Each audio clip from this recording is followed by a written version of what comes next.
Около 252 миллионов лет назад Земля едва не убила саму себя.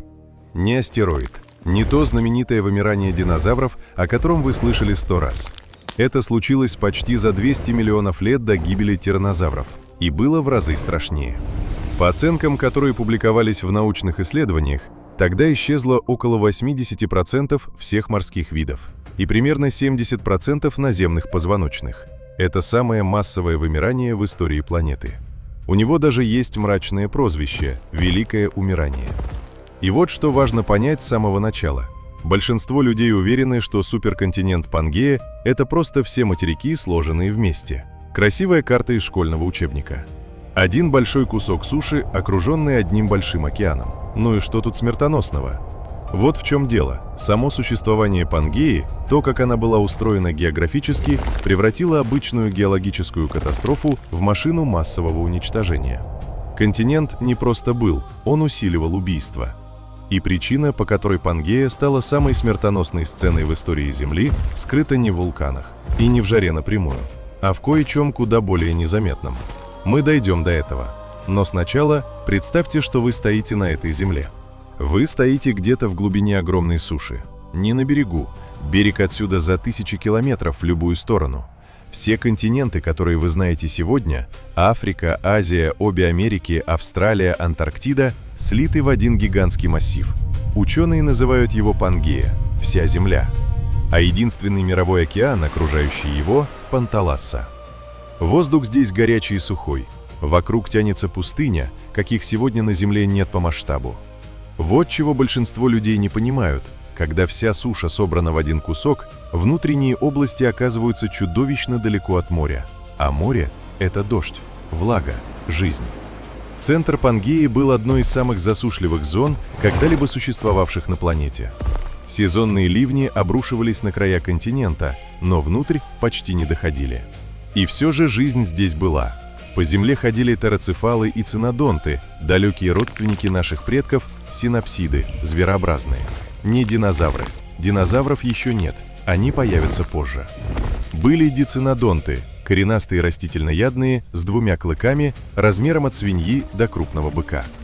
А самым распространенным наземным животным на планете был листрозавр, приземистое существо размером примерно с собаку. Именно ему предстоит сыграть удивительную роль. Но об этом позже. Небо над этим миром пока чистое. Пока. То, что вы сейчас увидите, изменит ваше представление о том, насколько хрупкой была жизнь на Земле. И если вам, как и мне, интересно разобраться, как все было на самом деле, без мифов, подпишитесь. Дальше начинается самое главное. Итак, что же убило почти все живое? Сейчас вы, возможно, подумаете, снова астероид, как с динозаврами? Нет. И это первое, что нужно понять. Для пермского вымирания надежных доказательств удара из космоса не найдено. Основная, наиболее подтвержденная на сегодня версия совсем другая, и она куда мрачнее. Потому что это была медленная казнь, а не мгновенный удар. Виновник находится на территории современной Сибири. Геологи называют это место «Сибирские траппы». Представьте, что земная кора трескается на площади, сравнимой с целым континентом. Из недр начинает подниматься магма, не одним взрывом, а волнами, снова и снова, на протяжении сотен тысяч лет. Лава заливает территорию площадью в миллионы квадратных километров.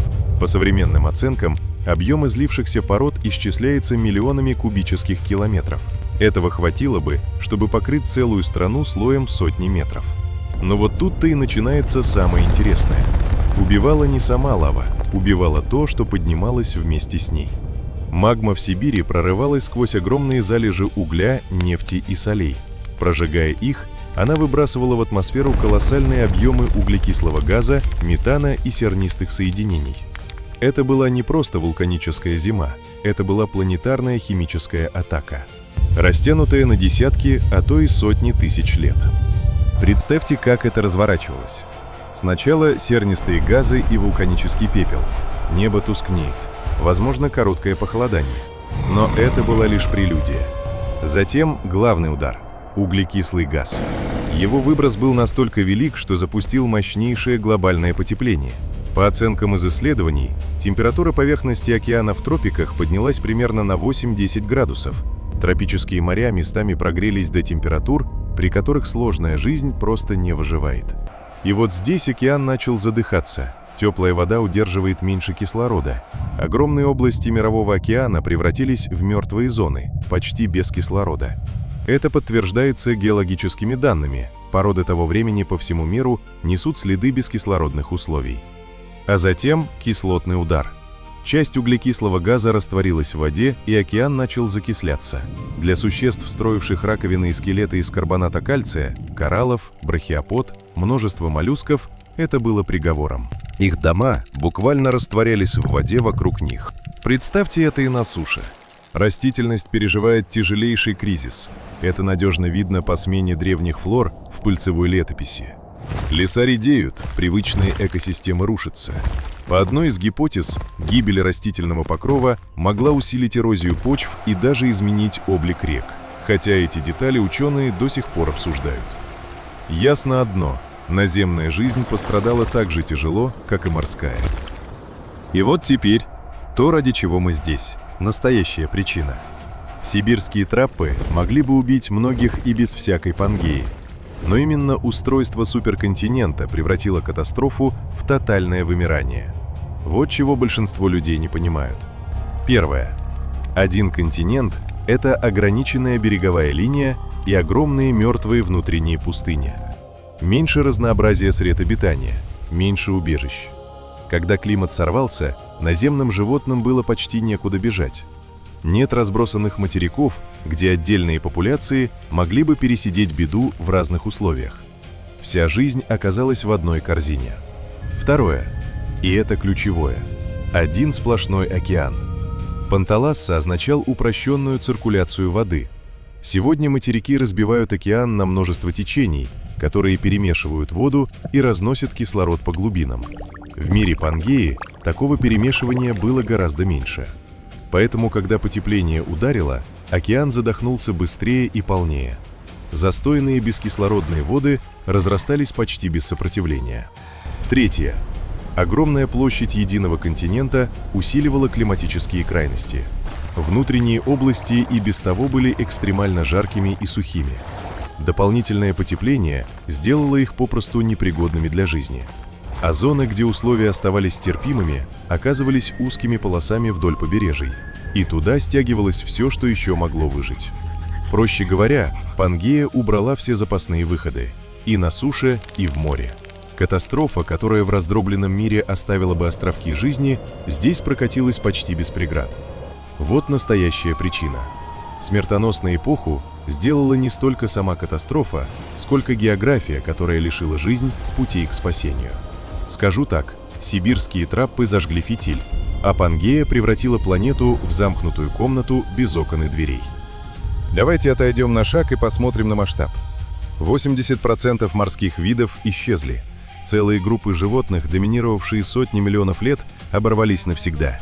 Трилобиты, те самые членистоногие, что бороздили древние моря почти 300 миллионов лет, здесь исчезают окончательно. Огромные рифовые экосистемы просто перестали существовать. После вымирания в геологической летописи наступает провал длиной в миллионы лет, где рифов почти нет. На суше примерно 70% видов позвоночных. Но чтобы понять, насколько это невероятно, сравните с другими катастрофами. Даже знаменитое вымирание, погубившее динозавров 66 миллионов лет назад, не дотягивает до этого уровня по глубине потерь среди морской жизни. Пермское вымирание – единственное известное событие, при котором сколько-нибудь серьезно пострадали даже насекомые. Насекомые – группа, которую практически невозможно вычеркнуть. Но тогда исчезли целые их отряды. Восстановление жизни заняло не тысячи и не десятки тысяч лет. По исследованиям, полноценные сложные экосистемы вернулись лишь спустя несколько миллионов лет. Задумайтесь. Жизни потребовалось больше времени, чтобы оправиться от Великого умирания, чем от любого другого известного вымирания в истории планеты. Чтобы вы почувствовали этот масштаб времени, представьте, что всю историю Земли мы сжали в 1 год. Тогда пермское вымирание случилось бы примерно в начале декабря, а восстановление после него растянулось бы на дни, при том, что в этой шкале 1 день равен миллионам лет. Земля не просто спотыкнулась, она замерла. Но жизнь не сдалась, и вот здесь тот самый листрозавр.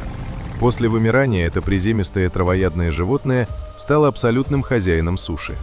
В некоторых местонахождениях раннего Триаса его ископаемые остатки составляют огромную долю всех найденных позвоночных.